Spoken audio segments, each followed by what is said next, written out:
حبايب قلبي، ازيكم عاملين ايه؟ السلام عليكم ورحمة الله وبركاته، والصلاة والسلام على رسول الله. حبايب قلبي، احنا النهاردة في شارع من احدى شوارع القاهرة، شارع اسمه شارع الجزيرة يا حبايب قلبي.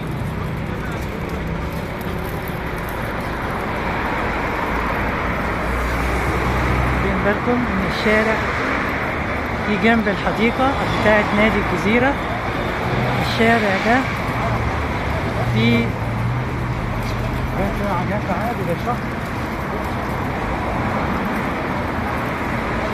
العربيات كلها مصطفى كده قدام العمارات.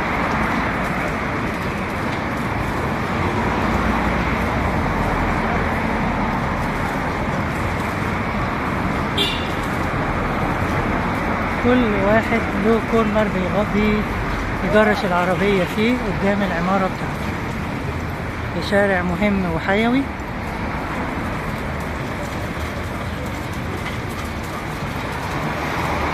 هو اسمه شارع الجزيرة لأنه بيطل، أو نادي الجزيرة بيطل على هذا الشارع، عشان كده سمي باسم النادي.